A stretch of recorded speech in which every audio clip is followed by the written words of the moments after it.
Okay, well, good morning, everyone. As I said in the past times, it is a privilege to be here. So thank you for having me. And to join minds with some of the greatest and brightest. So the last 2 weeks, we had, I think we had robust discussions about the dating process, marriage, dating. And last week in particular, we focused a lot about I mentioned this at the very end last week before I ran out and got the house on fire, that we reduced a lot of the dating idea, the dating process, to a little bit of a transactional scientific kind of experiment. We argued that if you're going to face a big decision, like any big decision in life that you faced already, you probably went about it relatively deliberately. In which college to go to, which career to take, which place to live, or and there's going to be other ones along the way. More often than not, you probably went about it in a deliberate manner. So the same as with dating, you go about it deliberately. So most importantly, figure out what are your core values that matter to you. And like we said last week, most people probably have a short list that can fit on one hand, and that's really what you have to figure out for yourself. That's what you look for in a potential partner. And then once you figure that out, it's very, very helpful to get an advocate, someone to mediate a lot of, to do a lot of the homework for you before you get even started, because you don't have to waste your time. And so that way, that when you get together with someone for that first date, so there's a lot of things that have already been squared away. Number one, you both know that you have in mind to be married, to get married. You're not just having fun. Number two, you already know that a lot of the core key conversations that must come up and will come up have already been taken care of. You both know that you want to have a family. You both know that you want to have a large or small family or no family at all. You both know that you're both open to moving wherever you want, to moving to different locations or not. Whatever it is, some deal breakers that everyone has that are important to them, you're both on the same page on a religious level, or at least you're comfortable with each other's trajectory, at least on paper. And then you figure it out from there. That's kind of what we talked about last week. So what I want to talk about this week is that whence the romance. Does anyone know what the word whence means? I like that word. Like, where is it? What about it, right? What do we do about love? How does love come into this picture? Because it's an important part. We don't want to ignore it. Perfect. Thank you. Thanks for your time. So, I don't know if everyone, but you can share. yeah. And then if you need, I'll post it in your chat. Thanks for your time. You have one? Why don't you split it into two piles? Thank you. Okay, so let's start off with a question, and we'll get some answers. I don't know. I mean, we have a little bit of a smaller crowd today, so we can get a couple more participants. My questions are really simple. It's a little open-ended, and there's no right or wrong question, no right or wrong answer. But I obviously want to know what you think. Do two people need to be in love to get married to one another? Yeah. No. Okay, let's go on to let's get your thoughts. It's not a yes or no question. I mean, it's probably it. We'll see what you think. You seem like you have what to say.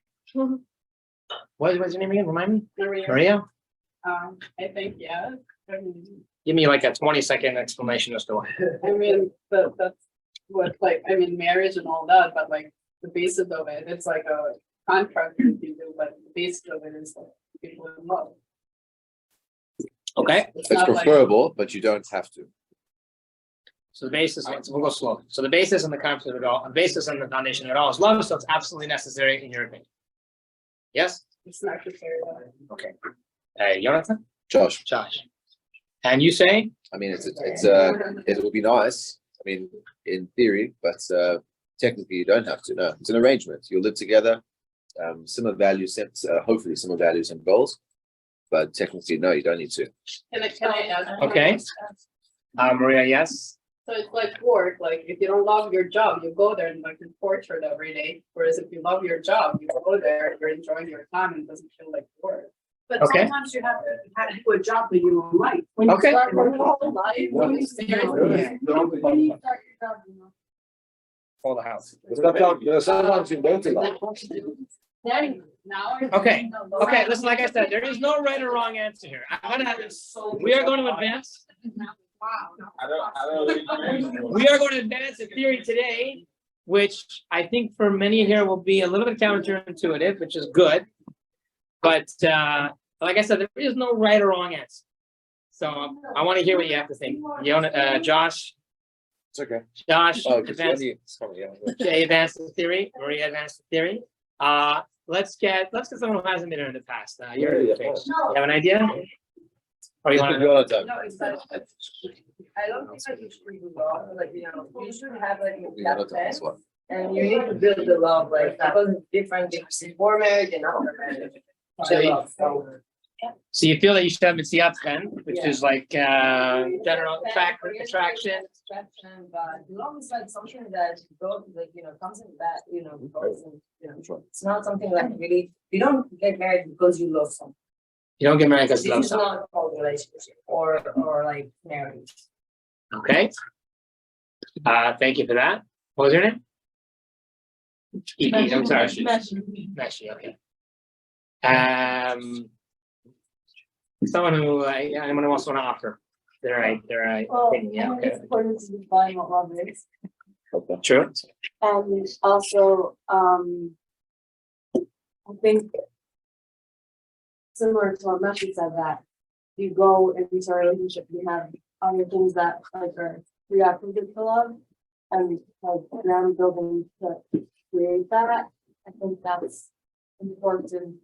And then like love, the more you know someone, the more you have the ability to love them, and that grows every time, and hopefully whatever you have at the beginning can facilitate that. I don't think it's like head over heels. I mean, yes, but like that type of love is to me different than loving and knowing someone for years. Like, yeah, it's like, Okay, I so don't think you need it. and I know about a story. My friend's parents in Russia, they were on a trip, like, oh, a Jew. I haven't seen a Jew in a really long time. I'm a Jew. Let's get married. I got married and I had $2. But you don't think. but that- it's also like, what are you They looking for in a didn't marriage? met each other, so You're I married haven't seen a to Jew. marry My someone. first time a Jew. She didn't- Right. That was a great marriage. Yeah, so they liked each other, when they saw each other, they liked each No, yeah, but they didn't I necessarily think love it was each other. We don't know. And who knows? I think it was they found 2 Jews and like I haven't seen a Jew on the other part. But I think it's a friendship to attraction and love. Ah.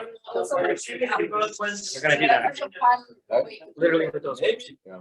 I don't know. I believe it. It was the middle of conversation, like showing like the heat up. Like, it's not a real love. And it's actually making you feel like, being blind. I know. You don't see the real meaning, So the real ahava is after marriage, when you go through like, obstacles. And then like, yeah, but of course you need, let's say, for sure. You need attraction, communication. Some basic, it's like, you see like, is that there is a potential. Okay, You very can't, good. Like really, love is like opposite. If you love someone, or in love with someone, you need to relax and then think if you really want to get married. This part. Okay, actually very good. You can take my seat. We're gonna drive to many of those points. We're gonna actually incorporate, I think, everyone's points here, because like I said, no one's wrong. These are all elements of the same conversation. But next year, definitely a couple steps ahead. So so I'll ask you one more, I'll ask it in a different way. You've probably heard the phrase, love conquers all. You ever heard of that before? Right? I'm not talking about John Lennon. Like love conquers all. Yes. Do you agree with that statement? Nope. Yes. Yes. Yeah. No. Now let's go around the room. Let's see. Yes or no? This is only yes or no. We can do it quickly.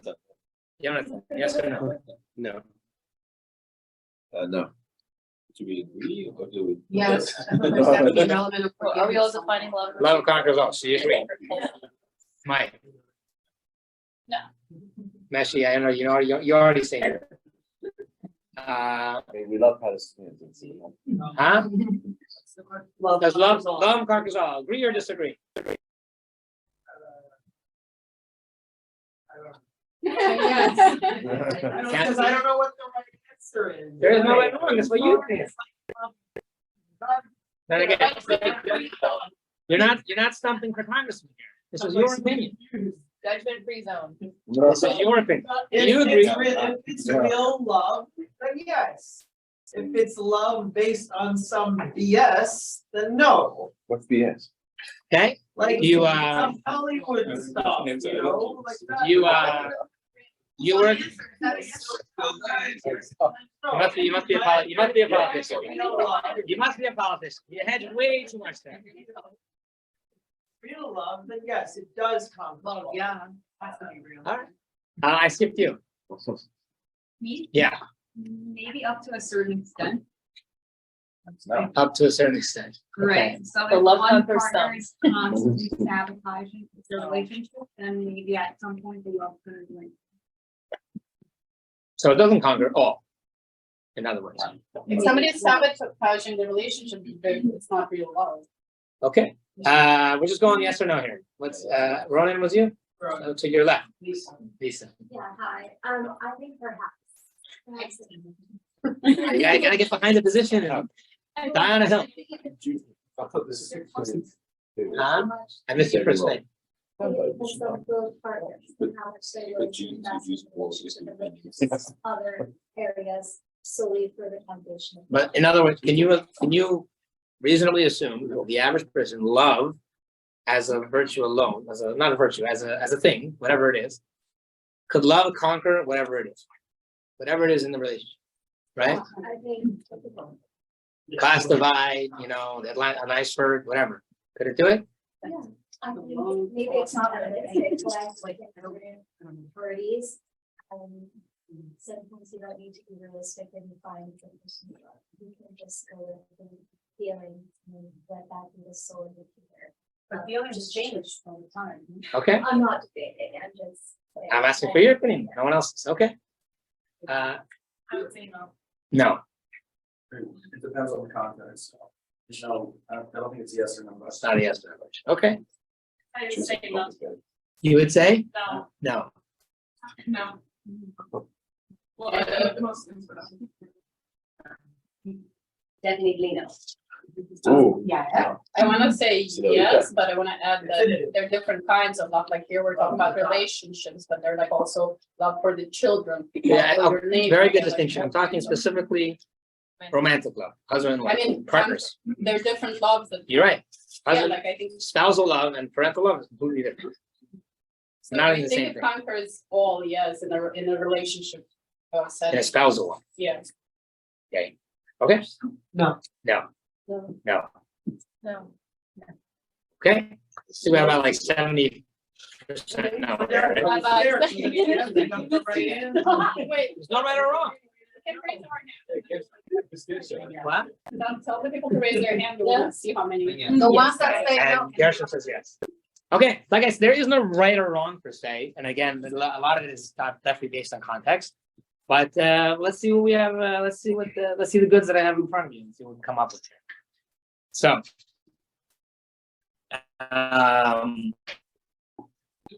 I want to start. Here's one general note before we dive in. I think we talked about this a little bit last week, but just for context, I find this to be really interesting. That with this whole conversation we've had about love, and does a yak call, does not call, how important is it in the relationship? I just find it very interesting and insightful to know that as a human race, this is a very new concept. We're aware of this, right? Love in a relationship, marriage as a union, historically was never anything to do with love. I'm talking about for thousands of years. It had nothing to do with that. Did it develop in the context of marriage or not? We don't know, right? Half the times the men were out in battle for most of the year anyway, so they didn't even see each other.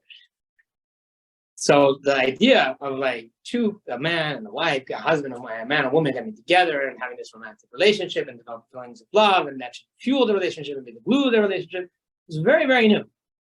Very new. I mean, I don't know exactly, depending on where you are in the world. I mean, we can go back as far back, maybe Jane Austen, maybe. And that's about it. And even she, for her, it was mostly a fantasy than reality. So it's very new. So we want to know so just understanding that. And by the way, in some cultures, it still doesn't exist, right?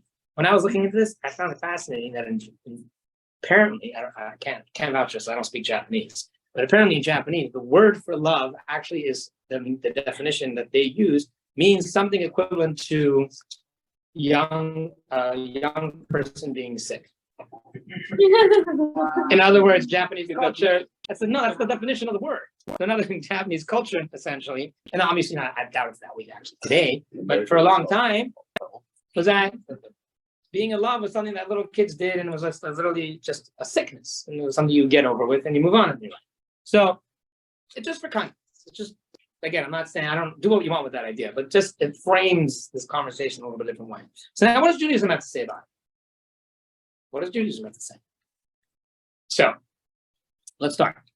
So another reason why I just made that point was because again, we're not going to find a ton of literature on this. It's a new idea. And we're going to have to do a little bit of below surface things. We're going to have to really find out. So unfortunately, the Rebbe's letters give us some backdrop and some context. So number one, we're going to read two of the Rebbe's letters in text 1a and 1b, and we're going to put down a very strong foundation to say that attraction is important. It's not fully transactional. It's not fully scientific. There is an element of attraction. Now, I know that sounds ridiculous, obviously, right? I'm preaching to the choir. We all know that. But again, remember, historically, there was no such thing. And besides, and so some communities, it happens still that way until today.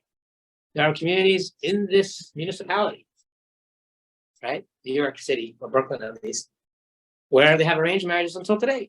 And I'm not saying that in a cynical way. By and large, it really works. And there's a lot of logic to it. It actually makes a lot of sense that it should work. It's not crazy if you think about it. So, but that's not what the way the Rebbe advocated for it. So let's read some of the I started here, there, and let's start at the very end. You're up. 1A. You have a paper? I don't You do not. borrow. Okay. 1A from the Rebbe of Pearson. You wrote that in matters such as dating, there must be positive attraction, not just a rational calculation. This is very true and also makes sense. After all, you are building a complete and long-standing structure, and as such, the structure must be whole on every level, not just intellectually. Right? I think this kind of embodies, the fact that there's this isn't just like, as you said, there's this idea of like attraction, whatever, but there's a logic and like a calculated aspect to the dating process and to finding your significant other, and that's a very important part of the foundation of your relationship. Has to have some kind of basis. It can't just be like you fall into someone and that's what's going to happen. It's not necessarily the case. Correct. Very good. Summed it up well. 1B, you passed through the paper, so go for it. This is a response to your letter from 22 Shabbat in which you wrote that my head tells me that a better option doesn't exist, but my heart says no. Notably, you do not write the reason why your heart is saying no.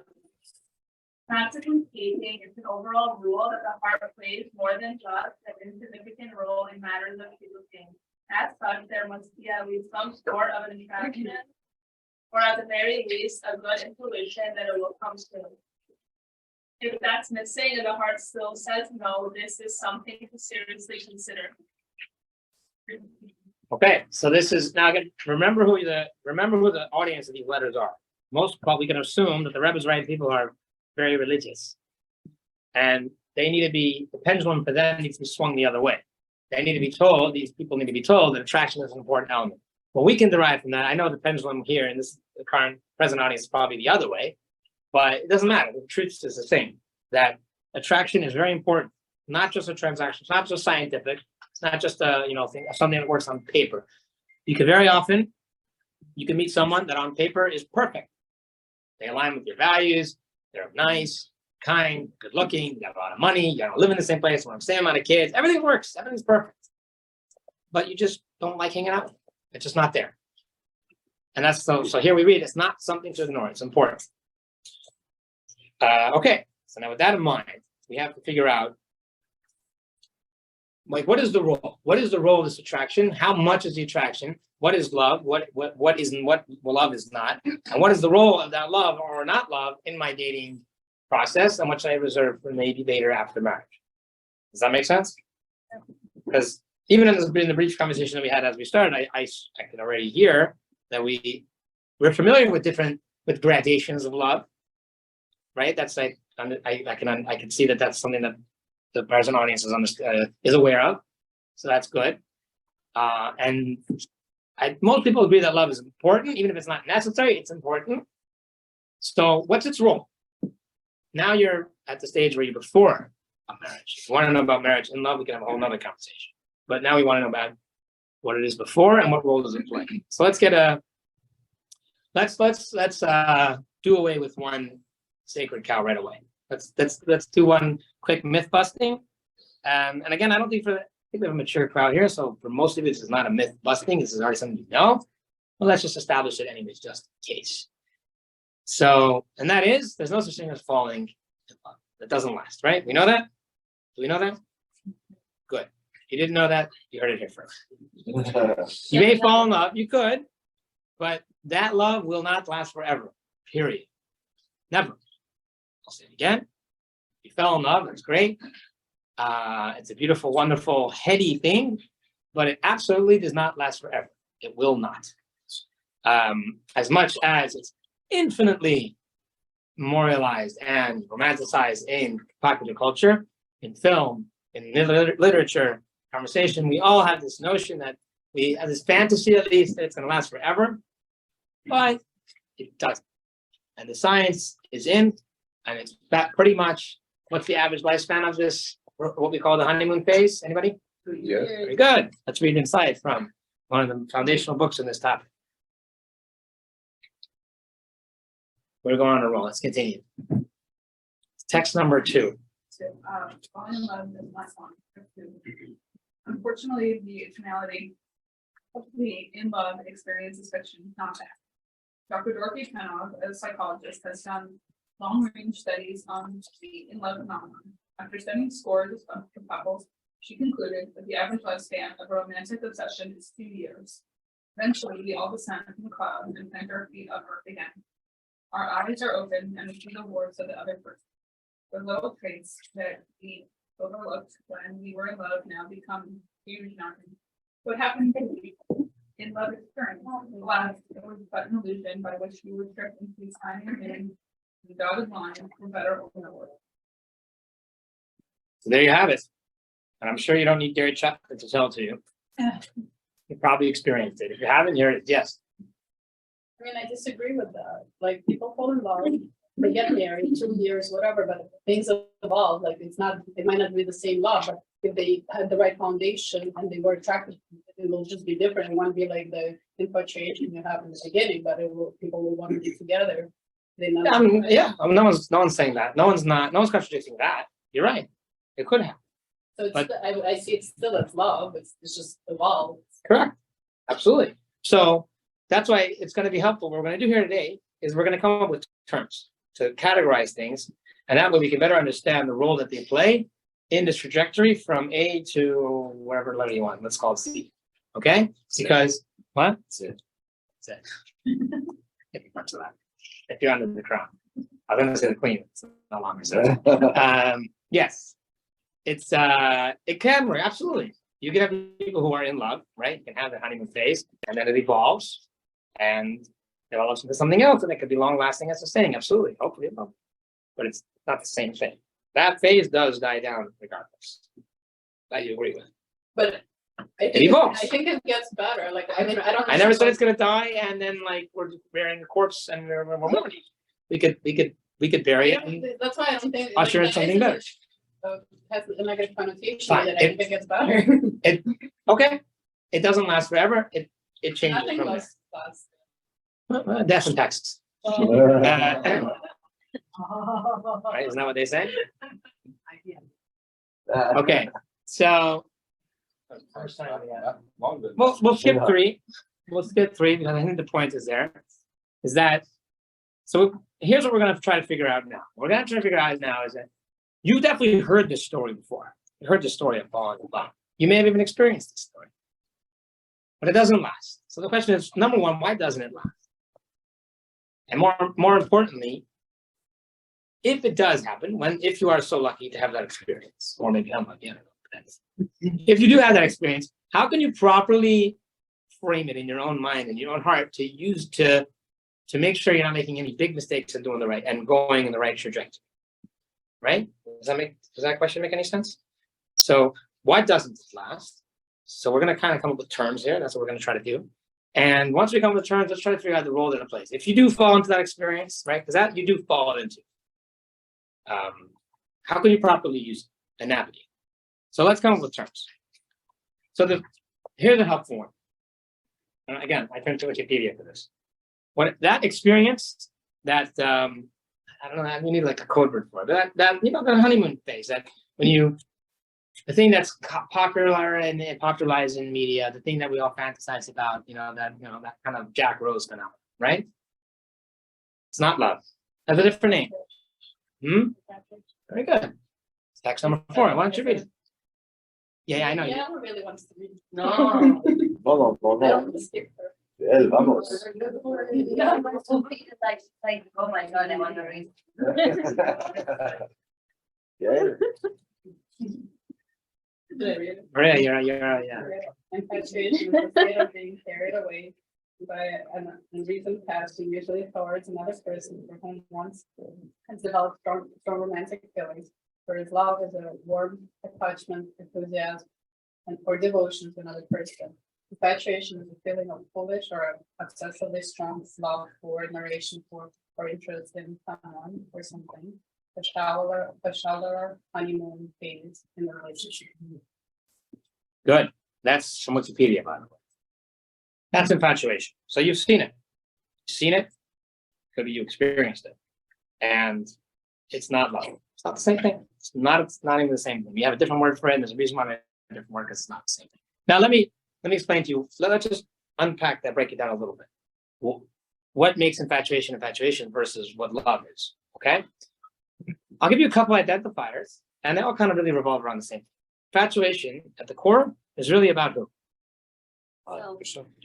Exactly. That's really the core identifier. So as a result of the fact that it's all about you, there's a couple things you could point out. Number one, it's really easy. It comes quick, right? It comes and completely bowls you over, right? You meet someone, and within a day or two, you're obsessed. It was so easy because it's what that person does to you. It's nothing to do with that. Right, and that's number 2. In fact, it's easy and it's all encompassing. It's like obsessive. It completely occupies every inch of your headspace. That's infatuation. Measured and real love doesn't do that. Number 3, as we know, it's fleeting. Doesn't last forever. And just another identifier is that there's a lot of fantasy involved. A lot of fantasy. There's a lot of thrill. There's a lot of there's fantasy in your mind when you're away from that person, thinking about it. As you're with the person, there's fantasy, because a lot of that type of experience doesn't happen in grounded reality. It happens in different locations. You have your summer fling or whatever it is. I don't know, in Hawaii or a lot of that, on a cruise liner, right? Like the classic story. There's a lot of fantasy involved. It's not in your everyday, normal, regular life. That's infatuation, because it's about me or you, right? And the crazy thing is that so many people in today's society use that as a basis to create a long-term relationship, which, you think about it, is completely insane. And we're gonna read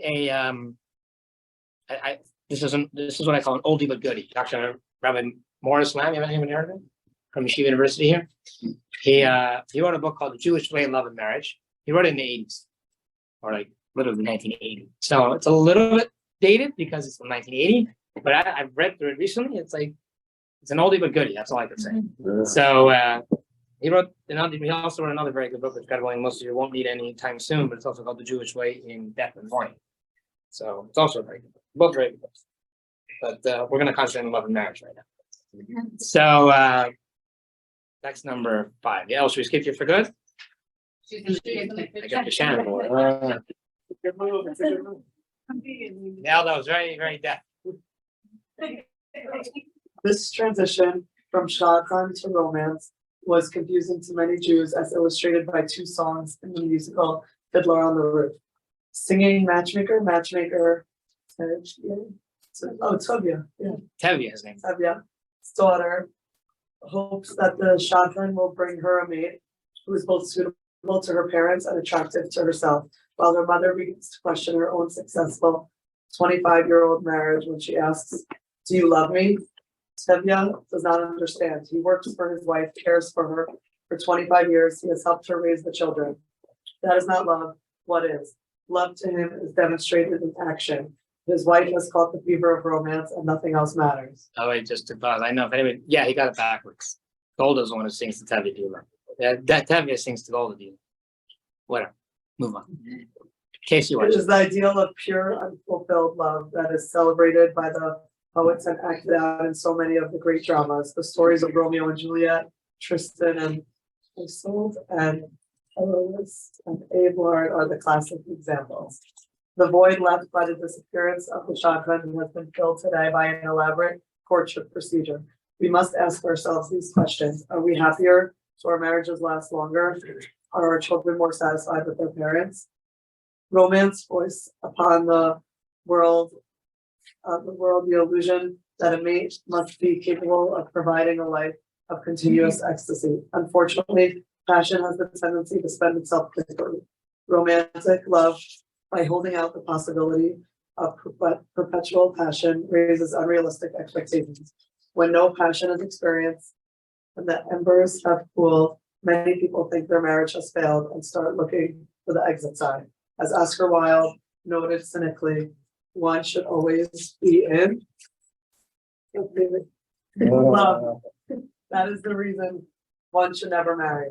Romance is not known to bring clear perception and a sense of balance in weighing future marriage possibilities. The sickness and the sadness and the magic distort the vision and transport the emotions. Selecting a lifelong partner under such beauty intoxication is hazardous in the extreme. Okay. Did you catch that? Or are you too busy reading it? I was too busy reading. You got it. I know. So, you want to sum it up or should I? I have a question after, so you sum it up. So I was Okay. thinking about my question. So you're sure didn't read. So you're sure didn't. Right, it's like a sponge. When the sponge is taking in, it can't go out. Or the other way around. Okay, so like I said, I think it's an oldie but goodie. So he references Fiddler on the Roof. And have you watched that? Okay. And he says that, so he's talking about the context of the shadchan, as we talked about last week. The shadchan was the one who brought the man and woman together. And we've replaced that with this love. We're looking for this love, and that love is going to bring us together. It was going to make us find each other and stay together forever, which is obviously unrealistic. And it has not only is it unrealistic, it's unhelpful because it places an unrealistic expectation on the duration of the relationship, which it cannot be. Which is why, so like I said, he says that Golda sings to Tevye, but it's really the other way around. And if you have to watch that song, "Do You Love Me?" It's a song written by the writers of Fiddler on the Roof. Is good. It's very good. It kind of encapsulates a lot of what we're talking about here. And Tevye says, "Well, so Golda says, what do you mean? I cooked and cleaned for you for 25 years. Whatever. That's not love. What is? That's the line." As Tevye sees his daughters, and the story is probably set somewhere about the beginning of the last century, right? So his daughters are getting into the fever of emancipation and the new culture. They want to have love, so each daughter progressively, to that direction. So he's thinking to himself, he's trying to question his own relationship. Maybe I don't love my, maybe me and Gold are not in love, right? Gold is his wife. And that's kind of the conversation they have. So the infatuation is not a good basis for a long-term relationship in any way, shape, or form. It's not love at all. It's not even love. It's not even called love. So now, what we're going to do is the remainder, we're going to do like this. We're going to do two things. Number one, we're going to try and define true love. What does love mean? We'll do three things. What does love mean? Where is its place in the trajectory of your relationship? And if and when you do experience some sort of infatuation, what role does it play? How can you navigate it successfully and even helpfully? Okay, that's what we're going to do now. So let's talk about true love. True love, as it may come, as you said, as it may come as not surprising to you, very hard to define. It's hard to define. We all kind of have this intuitive, love. Yeah, we all know love. So we should just pin someone down and ask them, define love. Really, give me a definition. What does it mean? Should I do that to you? Yeah. Yeah, okay. Why not? Yeah. I'm going off script here, but why not? It's fine. Girls are Um, to express themselves. Let's get someone who hasn't Get some practice. shared yet. You haven't shared yet. Yeah. Okay. So give me a working definition. It has to be like succinct, like one line. You can't give me a, Okay. give me a, don't give me a state of the union. So this is from, what's her name? Don't give names either. Gila Manelson. Says something like, love is seeing and bringing out the goodness of someone else, appreciating someone's goodness, Love is seeing and appreciating someone else. Okay, seeing and bringing it out. so that's your working definition. That's yours. I'm saying. Oh, It doesn't matter where it came I from. I'm relate saying to it's what you. I like That's how you define. Okay. Who hasn't shared yet? Come on, all the stoics over here. You haven't shared yet. I think love is built off investing in something over time. And the more you give, the more you're able to love it. And if it's done both ways, and both sides are investing in it, then the love will continue to grow. So love is built by investing into something. The more you invest, the more you love it. Is that what you said? Okay, good. Any other working definitions? Let's see who hasn't talked yet. Have you shared with us yet? Me? Yeah. I'm letting it marinate, but some ideas that are floating around right now are, I was going to say lifelong, but I don't think all true love is necessarily lifelong. I think that that's the ideal and what I would want to strive for. So I guess I'll say it's lifelong friendship plus romance plus the desire to continue, at least in my sense, the desire to continue the family lineage in years to come. Okay. Okay, you're gonna have to work on. That's obviously not everything. No, Those are like some, I do a lot of writing, so you should know one of the challenges of writing, anything really, thinking, is that yeah. the shorter it has to be, more challenging it becomes. Yeah. The more succinct, but that means you better define it. Mm, So yeah. take all that, A lot of shrink it down. Yeah, there you go. Okay, enough for that. How about you? Me? Yeah. Yeah, with that pose, you look like you're thinking about it. Yeah. Love is giving and being one with another. Giving and being one with another. Okay. Okay, or just okay? I'm asking you for your definition. Huh? Love have the same numerical value as one. And Ava means giving. Ahava does mean giving, yes. Hav means to give, yes. Well put. I even have that in my footnotes. I don't have that in my footnotes. Did you look at my notes? It's good. Yes. I said okay because I'm not just taking it in. Yeah. I'm not commenting on people's notes. No ratings here. Okay, we'll take one more. Anybody want to share? So love is to give, I agree with that. Love is to give. Okay. The more I still get people, you're gonna get married, you really should be, you live a life. Like sort of, like you give, and you only get a lot, right? But give. Okay. The love is to give. And you said that. And you said and to become one. Is Ahava Echad? Let's do it real quick. Doesn't add up? Ava. How is it? 13. Gee whiz. I come up with something. I think love is the desire to put someone's needs above your own, even if it has no benefit to you. That's what I would see love Okay. as. Which is an extreme form of giving. I was trying to make it. Yeah, no, that's good. That's good articulation. Makes sense. Also, you define love based on without love, mean like divorce. So what is love and what is not, like the opposites, how do you actually distinguish the two? Is the you don't have Sometimes you could divorce someone because you love them and you don't realize that You know your what? relationship isn't working. Okay. It's like. So that's the ultimate. No, Yeah. that is perfect. Okay, very good. Break down the love. I want to take everything you just said all together, and like I said, all of you were right, and we can come up. So a recurring theme that came up was giving or investing, which I would agree is the number one element. It's the number one, the number one point in the definition. Absolutely, like you pointed out correctly, in Hebrew, the root of the word of love, which is ahava, is hav, means to give. So I want them to a great illustration at this point. And speaking more to what you said about investment, that's a good word. Investment's a really great word. I'll give you a short little stupid story, which kind of brings us up. Is that I heard this from some, I don't even know, some Syrian rabbi, I don't remember his name. He was saying that he's one time in shul, and it's a mincha, a regular mincha on a Tuesday or whatever, Sunday, I don't know, whatever.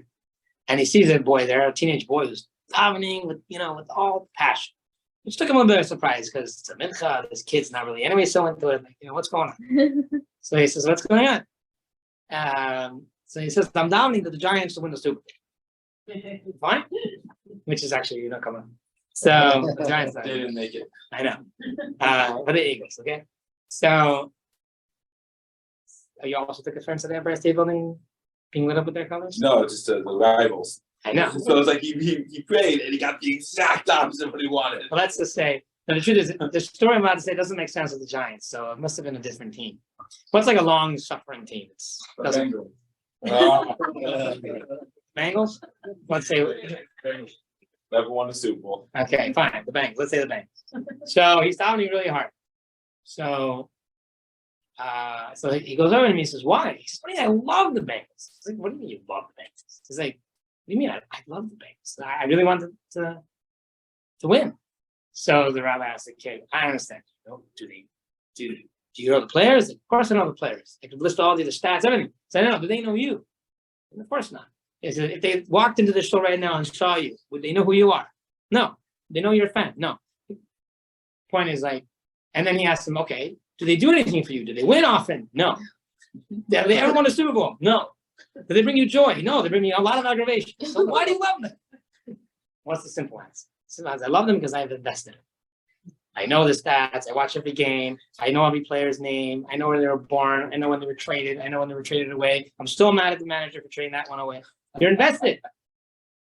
You're invested. And that's why you love a team even like the Bengals. Because you're invested in it. So what works in sports is true in our relationships. When you invest in something, the more you invest, the more you will love it. Now, this is not to be confused with parental relationship. It's not the same thing. In a spousal relationship, it works that way. And now if you remember, when we talked about the infatuation, a lot of infatuation, not a lot, all of it is centered around yourself. Love is completely centered around the other. And ironically, like we said in the first class, if you remember, the more you center on someone else, the more you go out of yourself, the more you give to someone else, ironically, it's the most fulfilling for yourself. Because we human beings crave the most is not only self-fulfillment, but we crave, what was the word we used? It's a little bit quick at the end. How do we self-actualize? What's the best way to self-actualize? It's ironic. What? Not denial. I wouldn't use the word denial. The self-transcendence. Self-transcendence. When we could kind of jump out of our own skin in a way, when we can go beyond the limits of our own existence. There's nothing more fulfilling than that, to reach beyond ourselves. Nobody could do that. But not codependence. No, not codependence.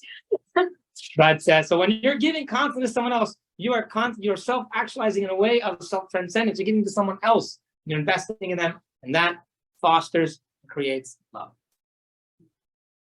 So now let's read it. This is you should really read the whole story, but I didn't quote the whole story here. Text 6. This is a beautiful story. It's told by Chana Sharshni, who is she's still around, by the way. She's already 90 years old, but long backstory to her personal story. But the point is that she came here to America after the war. They were German family. Her father served as a rabbi in Sweden for a while. They came here to America, and her father was tragically killed in Brownsville when she was a young girl. So she had a very close relationship with the rabbi, and she spoke with the rabbi about getting married. So in the middle of a longer conversation, the rabbi she was having trouble finding a partner, husband, and she did I have it here? Yeah. So she told her about her ideas about love, and the rabbi even told her, according to her account at least, that you're reading too many romance novels. And then this is what the rabbi proceeded to say. Again, I have the link here, so you can just copy the link into your browser and make the whole story. But let's just read the snippet that I quoted here. Text number 6. That would be you. Love. The rabbi told me, is an emotion that increases in strength throughout life. It is sharing and caring and respecting one another. It is building a life together, a unit of family and home. The love that you feel as a young bride, he continues, is only the beginning of real love. It is through the small, everyday acts of living together that love flourishes and grows. And so he continues, the love you feel after 5 years or 10 years is a gradual strengthening of bond. As two lives unite to form one with time, one reaches a point where each partner feels a part of the other, where each partner no longer can visualize life without his mate by his side. Which is kind of an encapsulation of everything we discussed so far. It's about the giving and something that grows, takes time. Another thing that we didn't mention, but it's a kind of good words to plant here and here, is that love is something that's earned. Infatuation, you don't work hard for, if you remember, we said before. Infatuation just comes really easy, comes in a day, comes in a moment. Love doesn't come in a moment. It doesn't come in a day either. It comes over time. You have to earn it. Same way you invest in something, you invest in real estate, you got to earn it.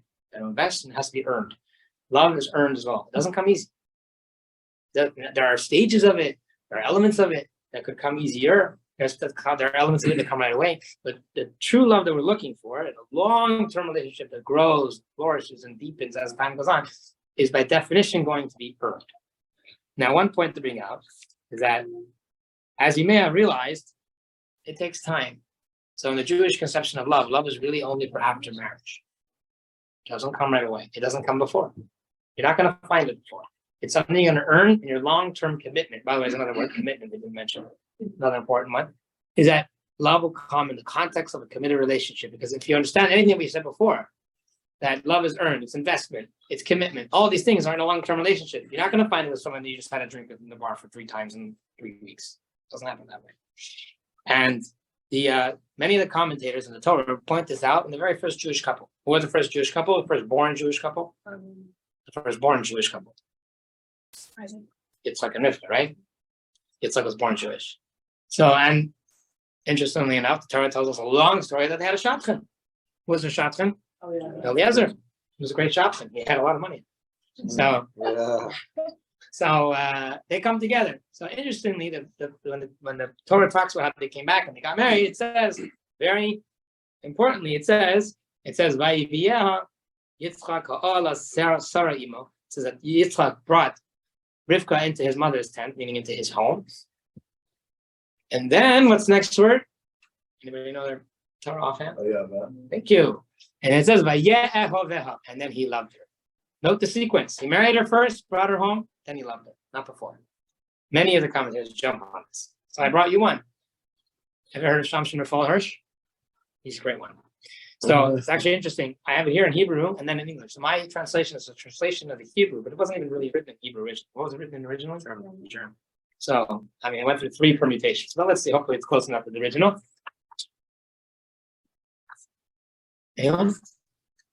Would you like to read it? Pleasure. Shamshin Rafal Hirsch. And now by the note, who's writing this, by the way? He's considered to be like the, in the beginning of the modern era, he was a German rabbi. He wasn't Eastern European. He was Western European. I mean, obviously very from, but read. This is a quality that has never left the descendants of Abraham and Sarah, Yitzchak and Rivka. The longer they were married, the more their love grew. Like this marriage of the first Jewish-born man, Isaac, and his wife, Rebecca, Jewish marriages are founded on deliberate considerations, not just passion. Parents, relatives, and friends consider which young people are really suited for one another. With that squared away, love grows as they get to know each other more and more. Most marriages today are decided on what people call love. One need only take a quick glance at romance novels that are fictional accounts of life to understand that there is a wide chasm between this love that supposedly comes before marriage to the real version that comes after marriage. The former is empty and pure fantasy. It blinds the parties and brings disappointment and heartbreak at every step of the way. A Jewish marriage ought not to be like this. Rather, it is modeled after Isaac, who took Rebecca as a wife and who loves her. The wedding is not the culmination, but the seed and the root of love. Yes. So now, I want the last point. So you said this type of love is a fantasy. Now, fantasy doesn't mean it cannot happen. But when it happens, it's fantasy. So what do we do with it? That's the one. Now, this is the last point I want to drive, because it's an important point. love is developed, love is earned. It comes in the context of a committed relationship. But the reality is that we live in a world where we encounter the opposite sex, and oftentimes this type of stuff does happen. Feelings do develop. And many times feelings develop very quickly and very passionately. And then you become what they say. You mentioned it actually before. You become blinded. So it's important to know what to do with it. It's important to identify it and to know what to do with it. So I found, again, in that book I mentioned yesterday, last week, great analogy. This is a simple analogy, which I think could be helpful in understanding and framing the experience. So let's read it. Text number 8. If you want to make a campfire, you'll need a few ingredients: a couple of good strong logs, and of course some twigs, some paper, and matches. If you attempted to kindle the logs directly, you would be waiting there all night. However, if you were to light the twigs and paper without the logs, the fire would burn bright but last a very short time. You certainly need both the twigs and the logs. Some infatuation, twigs, is present in any relationship, and it plays an important role in igniting the logs of love. However, you had better make sure that there are some logs in the picture as well. Otherwise, the twigs of infatuation will burn out quickly. You must make sure that the infatuation is not the foundation of your relationship. When you get carried away with the chemistry, when you don't check to see if there's something else there, you usually end up broken hearted. Got that? So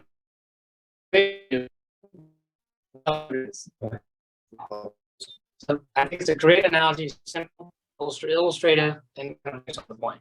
You have a campfire. You want to start a campfire. So ultimately, we all know that what's going to sustain the campfire over the course of the entire evening are going to be the thick logs. We also know that you can't light a log. It doesn't light, it's too big. It's not flammable enough, right? So you need twigs. So you put twigs on top of the logs. You ignite the twigs. Now, at the same time that we ignite the twigs, and they do light quickly, we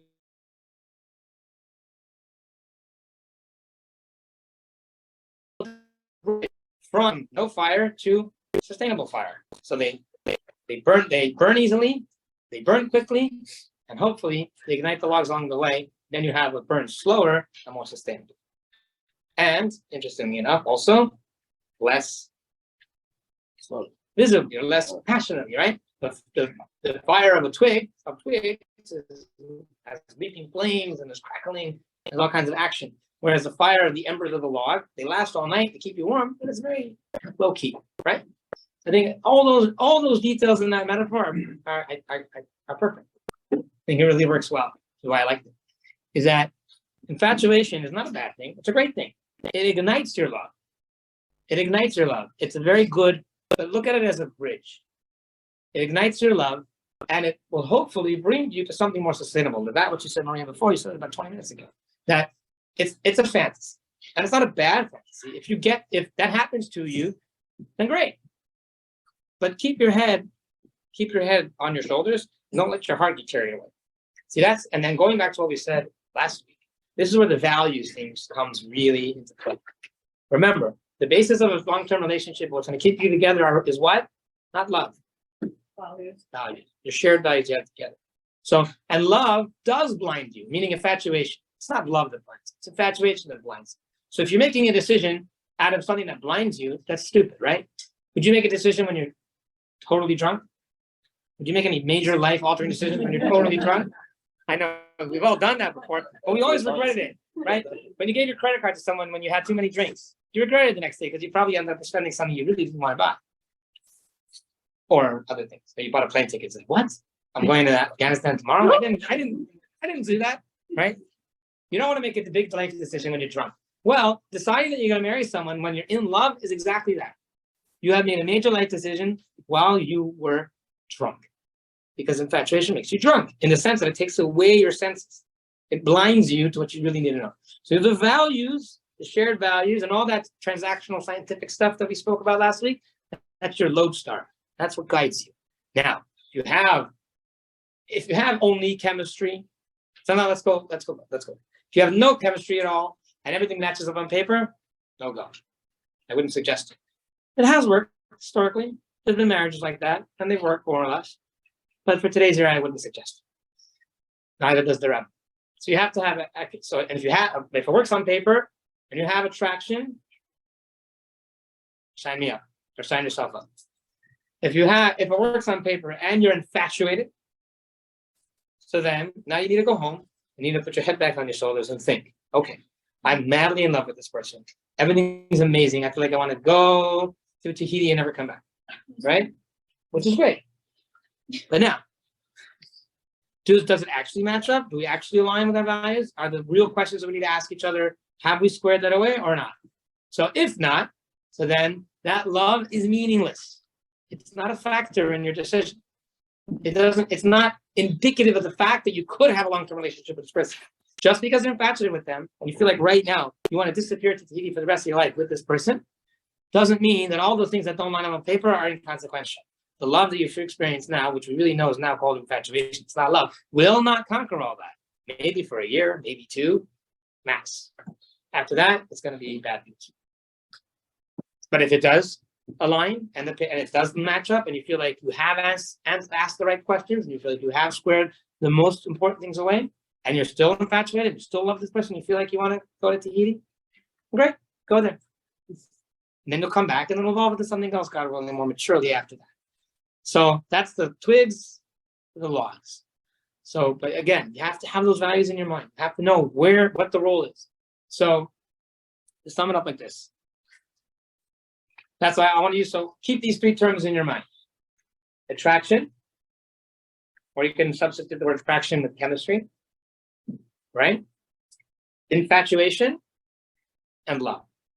They're not the same thing. Do you need to have attraction / chemistry in a relationship?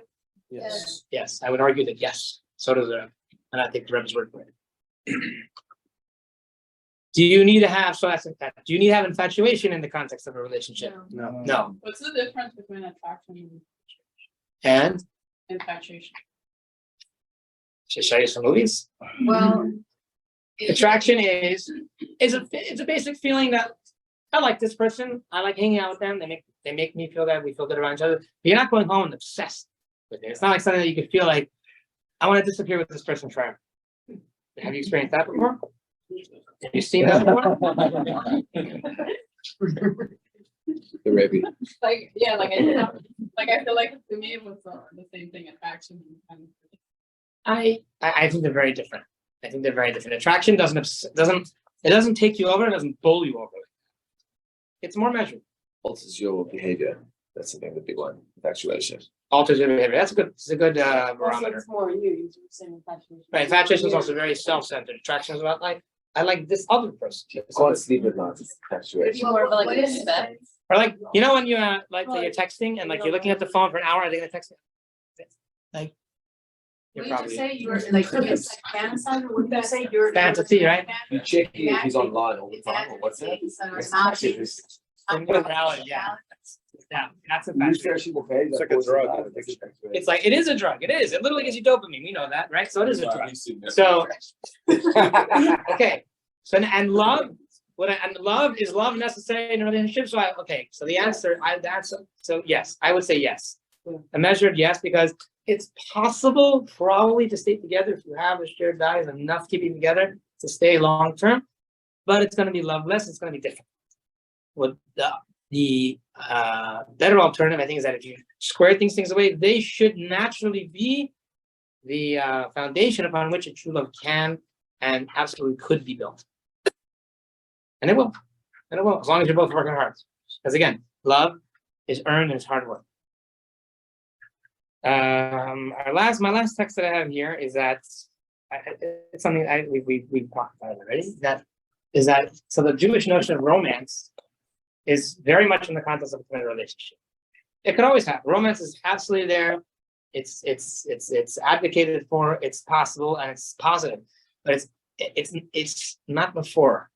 Very little before marriage. True romance, true love is going to only be after. So as long as we know the role that each one of those elements play, we can put ourselves on a pathway to successful and sustainable love. Now, there's two more points I want to okay, number one. Chris, everything so far, if you agree or not, it makes sense at least. Okay, good. Two more points I wanted to make.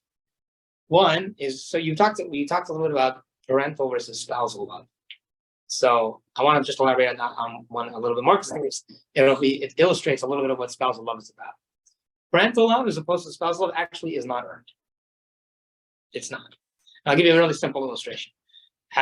Do any of you have a sibling who we haven't been in touch with in the very recent past? Have you been? Is there a sibling? Do you have a sibling you haven't been in touch with for over a month? Yes. Okay. Yes. Is that a yes? Okay. So now, let's say you have a family get together, right? Family get together, and you bump into your brother, your sister, right? And you haven't spoken to them for a year. It happens. I'm one of 12. We all have our own lives. We all have our own kids. We're all different parts of the world. I don't speak to my siblings every day, or every week, or even every month. So you bump into a sibling. Does it make sense to you that you could just strike up a conversation with your brother or sister right where you left off a year ago? Yeah. No formalities, no niceties, no hard feelings. Just pick it up. Good. Parents and children, sure. Right? If a husband goes abroad for a trip, could he go away for a month, come back and pick up where he left off after a month? No. Without any contact? No. Silence treatment. It doesn't work. Why? If they both love each other, you love your brother, you love your sister, husband loves his wife, wife loves her husband. Why can't they just both pick up after a month? Needs a continuous. Right, because it's a very different type of love. We use the same word, but it's not even the same. How did it used to happen back in the day when like man went to? We could argue they didn't necessarily love each other in the sense that we know. A letter. Very possible.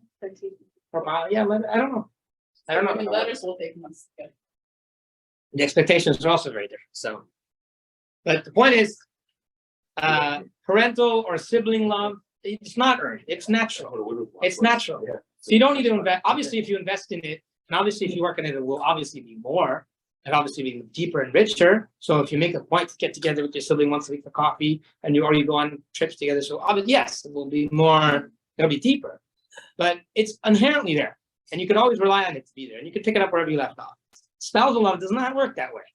Spousal love is earned. It's investment. And the moment, and I heard a statistic, I don't know, you can argue or not, is that after 3 hours of no contact, you automatically start to drift apart. By default. Husband and wife, 3 hours of no contact, they're drifting apart already. So I mean, again, if it's 3 hours, if it's 5 hours, it's not really science to this, but the point is there. It's a very short window. It's a very short window that the love will start to dissipate. So you ask us, that's crazy. We lived together for 15 years. We love, of course we love each other. I'm away, I'm at a wedding, I was unavailable for 4 hours. I don't love it. Yeah. It's not that they don't love each other, but the point of the type of love that a husband and wife share is something that constantly needs input. That's gotta earn it. So no matter how high and mighty you are, no matter how busy you are, husband and wife are always checking in on each other. Always. Always. That's not a bad thing. That's the first point I wanted to make. The second one I wanted to make was about using the infatuation, twigs, logs metaphor. We talked about it a little bit more on the trajectory of life, like when you're young versus as you get older. But the reality is that loop continues. It's not like a single lifelong loop. It is that too, but it's also like the planets that orbit on a larger circle 365 days, and then it also turns on its own axis every day. So it's the same here. This is an orbit you go through in your entire life, but it's something you go through every day as well, or every week, month, every relationship is different. But the point is, it's constantly regenerating. Husband and wife get bored of each other very quickly. It happens. They get bored of each other. Life, they get busy. The husband's doing his thing, the wife's doing her thing, and they've lost that spark. Totally happens. It's normal. Like I said, you don't earn it. It's going to happen. Does the opposite happen? What? You get like everybody's busy with their own thing, and like there's more attraction when they actually get together. No. Not if it's not worked on. No, that's what I'm saying. You have to work on it. You have to work on it. Invest something. So the point is that if you've drifted apart, husband might drift apart, just get bored, alone. I mean, you ever had the experience of being with another person in the room, being very lonely? So that can happen in a relationship too. Husband and wife, existentially. Maria, you're like the anomaly here, always. You're the unicorn. All the time, I'm never bored. Okay. But the point is, you could be in a room with a lot of other people and you could still be lonely. You could be alone. So you could be in a committed relationship, a loving relationship. You can live with someone for 20 years and a month can go by and you're alone. You're not together. You're not alone. You're not. I can't say because I haven't been. Okay. I'm saying it happens. It happens. So when that happens, it's time to bring out the twigs. It's time to get some infatuation going. Whatever works for everyone has their recipe. I'm not gonna get too detailed there, but everyone has what works for them. The point is that it's a lifelong trajectory, but it's also a daily, weekly, monthly, year, whatever. I think that'll be it. Oh, yeah.